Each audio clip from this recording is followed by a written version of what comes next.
Paul said that we were not to judge people outside the church, but judge people in it. So,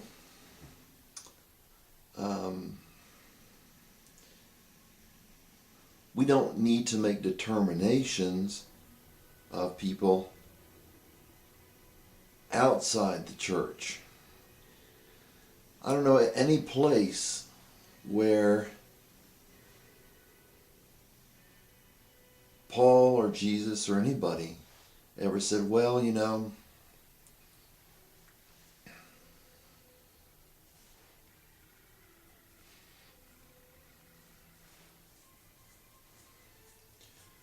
let me tell you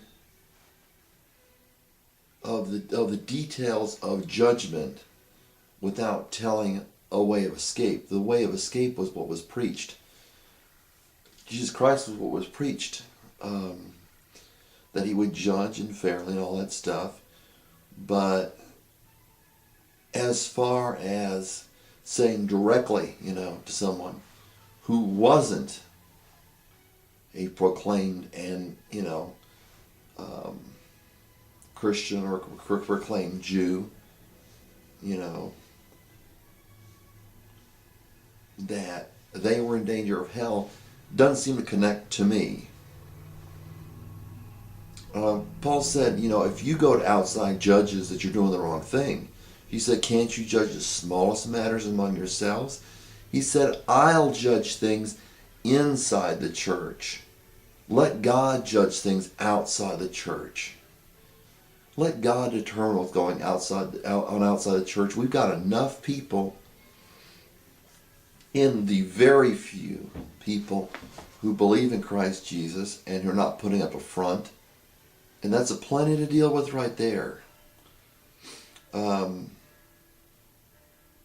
don't have to say, well, this is what you should be doing and all this stuff. Jesus was sent to the lost sheep of Israel. He was not sent. The lost sheep, emphasized, just like they're, what may be considered lost Christians that don't know their way. He was sent to the lost sheep of Israel.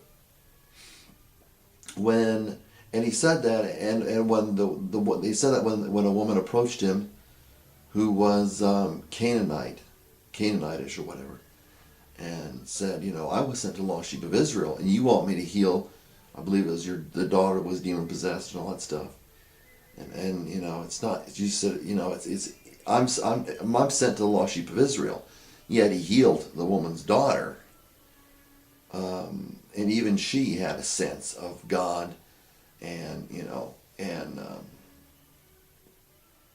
had a quasi-Jewish background. So it's not my job to say, well, this is what you should be doing. It's not my job, if I ever met the President of the United States, whomever he would be, we just had George Bush, or we have Barack Obama, or we have another president, go up to him and say, well, hey, this is what you need to be doing in your life morally. I don't do that. It's not my job. To them, I would preach Christ. If the opportunity came up and I was given the opportunity, I would preach Christ. And I would preach about the judgment. But I wouldn't start out with that.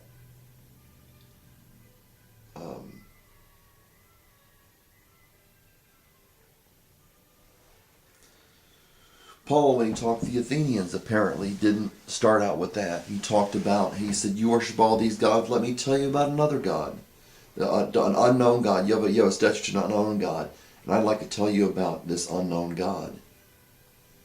He was, ingratiating himself to them rather than putting them off. So we're to discern we're meant to make judgments, discern among each other. As you go to, for a Christian, for someone who really wants to follow Christ, and probably this, won't be seen by very many people, who really care, who really give a wits about Christ.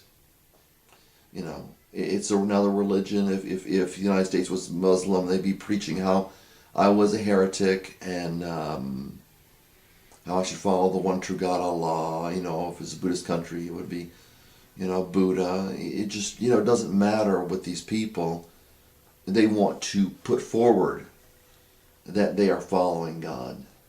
They want to put forward that they are following the I Am. And you know, yeah, it's just a matter of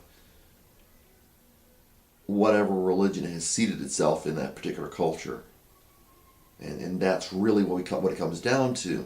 And these biblical arguments have no validity because they have no God according to the Bible.